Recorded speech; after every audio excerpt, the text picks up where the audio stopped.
يا رب يجعل يومكم كله هنا وسعادة. الأكلة الوحيدة اللي مش عايزة ولا شوكة ولا سكين، دي عايزة شوية عيش حلوين ويلا بينا. معقولة في حد لسه ما بيحبهاش؟ الأكلة دي محتاجة شوية عيش كده تكون جايبها لهم ويكون ناشف، وطبعا حمري بقى شوية بطاطس جنبها، وممكن كمان في ناس بتحب الفلافل جنبها.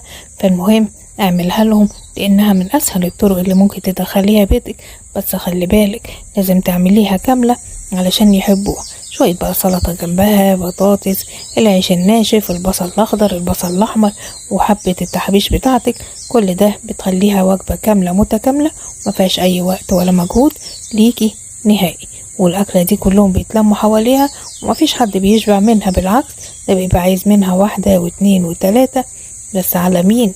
كل واحد واحدة، علشان برضو فيها نسبة أملاح وعلشان ما تتعبهمش أكتر من كده. واللي عاوز ممكن بعد كام ساعة كده ياخد تاني. وطبعا كلنا بنتلم حواليها، لان ما افتكرش ان بيبقى في واحد عاوزها والتاني لا. فحاولي تحببيهم فيها.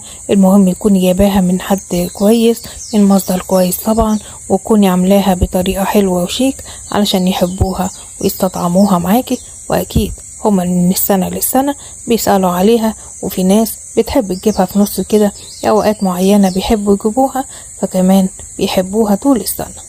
وطبعا ده ميعادها الرسمي النهاردة، شم النسيم، ودي الوجبة الرئيسية والأساسية على سفرتنا النهاردة.